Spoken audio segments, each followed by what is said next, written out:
सुबह से कावेरी जी घर में नहीं थी। बहू नेहा कभी बाहर जाकर देखती तो कभी अंदर आकर चारपाई पर बैठे अपने ससुर जी से कहती, बाबूजी, माँ जी कहाँ गई हैं? देखिए ना, उनके लिए नाश्ता बना कर रखा है और उनका कोई पता ही नहीं। आपको भी कुछ नहीं बताकर गई वो। आती होगी। तुमने खा लिया ना? नहीं खाया तो जाकर खा लो। ससुर की बातों से नेहा को लग रहा था कि उन्हें पता है कि माँ जी कहाँ गई हैं, मगर वो बताना नहीं चाहते। तभी नेहा के पति संजय ने घर में प्रवेश किया। माँ जी मिली कहीं? नेहा ने पूछा। नहीं नेहा, पूरा गांव घूम लिया, मगर माँ का कहीं कुछ पता नहीं चला। बाबूजी, आपको तो कुछ कहा होगा उन्होंने। अरे तुम क्यों फिक्र करते हो? आ जाएगी कावेरी।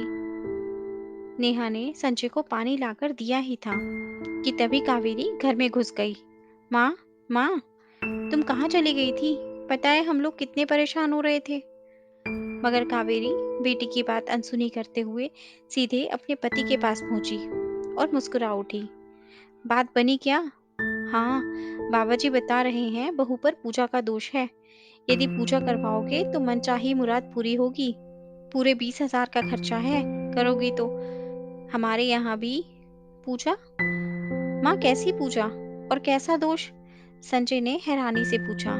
अरे तेरे औलाद नहीं होने का, ये बहू पर है, इसलिए तू अभी तक बाप नहीं बना। और ना हम दादा दादी। 4 साल हो गए हैं तुम दोनों की शादी को। तुम्हारे बाद मुकेश और राजू की शादी हुई। दोनों के दो दो बच्चे हैं, दोनों बाप बन चुके हैं। और एक ये है जिसने अब तक हमें पोता पोती का सुख नहीं दिया। माँ, कोई दोष वोश नहीं है नेहा पर।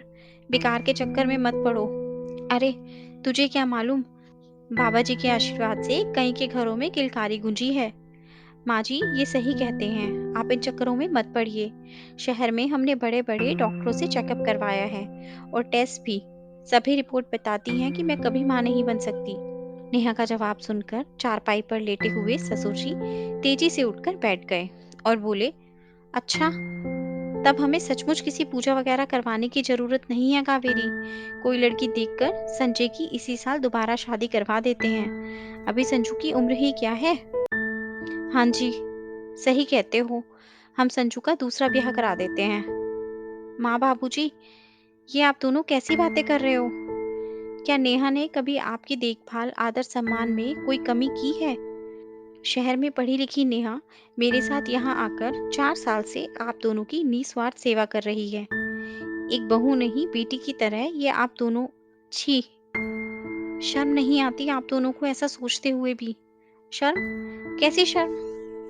और जब उसमें कोई कमी है तो कब तक ढोएगा बहू को? अगर गाड़ी का एक पहिया खराब हो जाए तो दूसरा लगाकर जीवन की गाड़ी आगे बढ़ाना समझदारी होती है।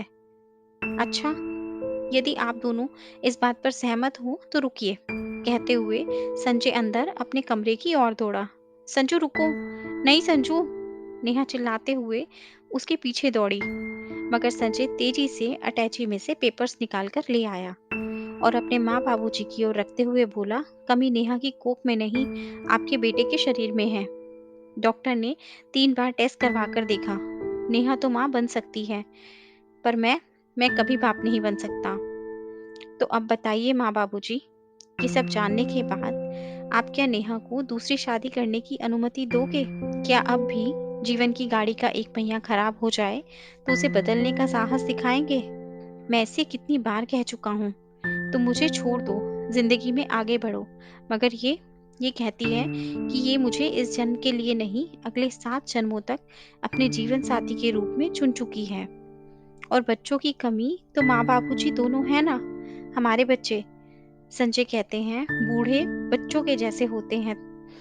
तो माँ बाबूजी दोनों को हम अपने बच्चों की तरह ही प्यार करेंगे। बताते हुए संजय रो पड़ा। रो तो उसके माँ बाबूजी भी पड़े, अपनी सोच पर शर्मिंदा होकर।